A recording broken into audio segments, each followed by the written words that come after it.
Selamat pagi Ibu, selamat pagi teman-teman.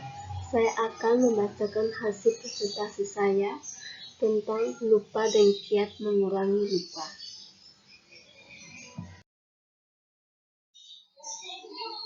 Yang pertama, pengertian lupa.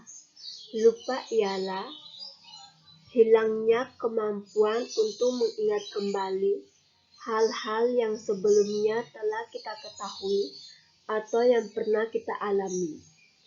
Secara sederhana, menurut Gulo 1982 dan Reber 1988 mendefinisikan lupa sebagai ketidakmampu mengenal atau mengingat sesuatu yang pernah dipelajari atau dialami.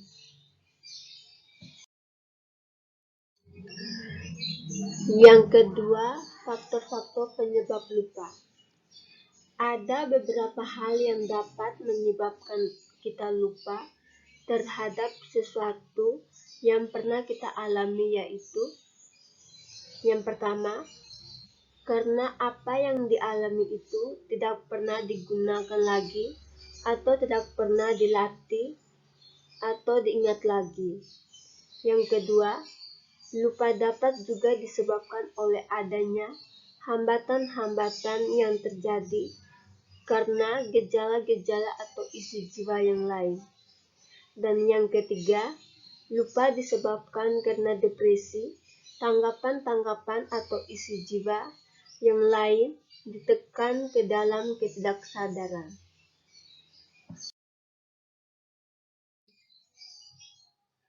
Yang ketiga, mungkin pula materi itu tidak lenyap begitu saja, melainkan mengalami perubahan-perubahan secara sistematis. Mengikuti ada prinsip-prinsip sebagai berikut. Yang pertama, penghalusan. Materi perubahan bentuk arah bentuk yang lebih simetris, lebih halus dan kurang tajam, sehingga bentuk yang asli tidak diingat lagi. Yang kedua, penegasan. Bagian-bagian yang paling mencolok dari satu hal adalah yang paling menegaskan. Karena itu, dalam ingatan bagian-bagian ini dipertegas, sehingga yang diingat hanyalah bagian-bagian yang mencolok, sedangkan bentuk keseluruhan tidak begitu diingat. Yang ketiga, asimilasi. Bentuk yang mirip botol, misalnya, akan kita ingat sebagai botol, sekalipun bentuk itu bukan botol. Dengan demikian, kita hanya ingat sebuah botol, tetapi tidak ingat bentuk yang asli. Perubahan materi di sini disebabkan bagaimana wajah orang itu tidak kita ingat lagi.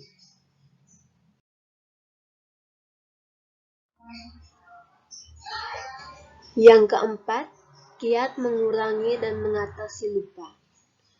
Kiat terbaik untuk mengurangi lupa adalah dengan cara mengingatkan daya ingat akan siswa.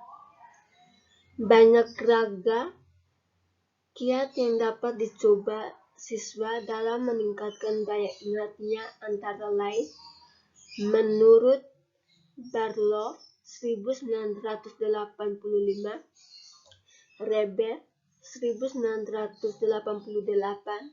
dan Anderson 1990 adalah sebagai berikut. Pertama,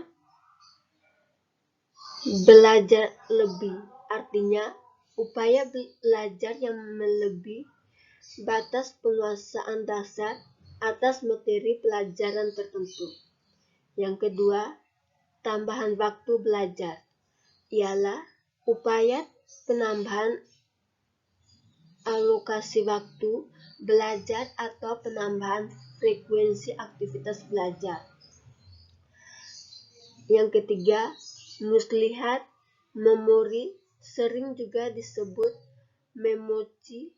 Itu berarti kiat khusus yang dijadikan alat pengait mental untuk memasukkan item-item informasi ke dalam sistem akal siswa.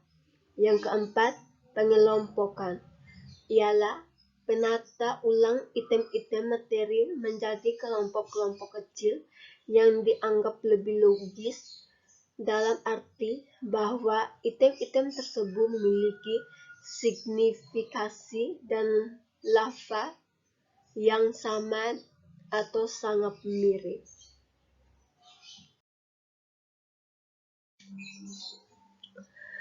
Yang kelima, cara mengurangi lupa dalam belajar, yaitu belajar dengan melebihi penguasaan atas materi pelajaran tertentu, menambah waktu belajar sehingga dapat memperkuat terhadap materi yang dipelajari, mengelompokkan kata atau istilah tertentu dalam susunan yang logis, situasi dan kondisi yang menunjukkan tidak adanya hasil belajar yang berhasil meskipun telah melaksanakan proses belajar pada waktu tertentu.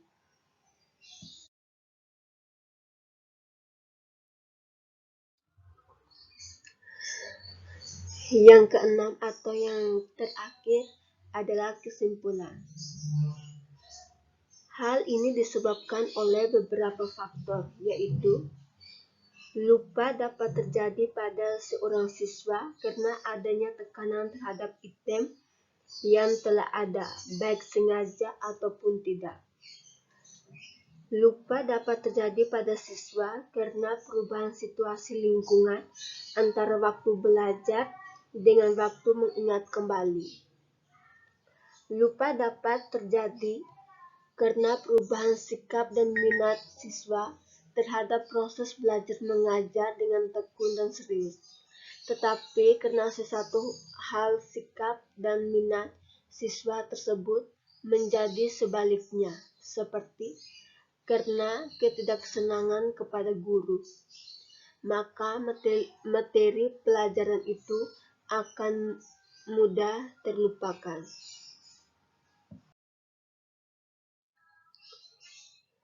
Sekian dan terima kasih dari saya. Selamat pagi.